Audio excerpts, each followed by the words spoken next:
NTR YS ఎప్పటికీ ప్రజల మనసుల్లోనే ఉంటారన్నారు మాజీ ఎంపీ ఉండవల్లి అరుణ్ కుమార్. టీడీపీ కార్యకర్తల మనసుల్లోనూ వైఎస్ ఉన్నారన్నారు.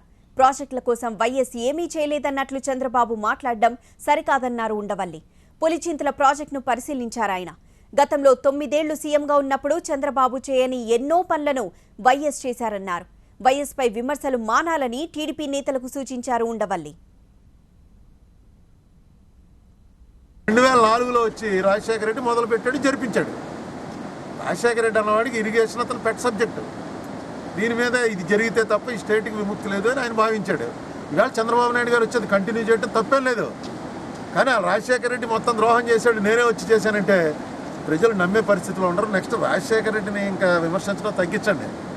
ఎందుకంటే రాజశేఖర రెడ్డికి ఆయన మరణానంతరం మామూలు జనం మనసుల్లో, మీ తెలుగుదేశం ఓటర్ల మనసుల్లో కూడా ఎవరైతే నిరుపేద ప్రజానీకం ఉన్నారో, ఎవరైతే మధ్యతరగతి ప్రజానీకం ఉన్నారో వాళ్ళకి రాజశేఖర రెడ్డి అన్నవాడు దేవుడే.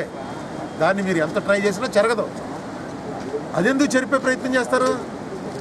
ఇవాళ ఎన్టీ రామారావు అన్నటువంటి మనిషికి ఎలాగైతే మీరు ఎంత ప్రయత్నించినా అతని జ్ఞాపకాలు అయితే పోగొట్టలేకపోయారో, రాజశేఖర రెడ్డి గారు అంతకు మించి ఆయన మరణించినటువంటి తీరు కానీ, లేకపోతే ఆయన పేద ప్రజలకు చేసినటువంటి కార్యక్రమాలు కానీ ఒక లెవెల్లో ఆయన ప్రజల హృదయాల్లో గూడు కట్టుకుని ఉన్నాడు. ఇప్పుడు ఆయన డ్యామేజ్ చేసే ప్రయత్నం వల్ల మీకు జరిగే లబ్ధి ఏమీ ఉండదు. మీరు చేసేది చేయండి, చేసి ఖచ్చితంగా అది మీకు బెనిఫిట్ అవుతుంది రేపు ఎలక్షన్కి.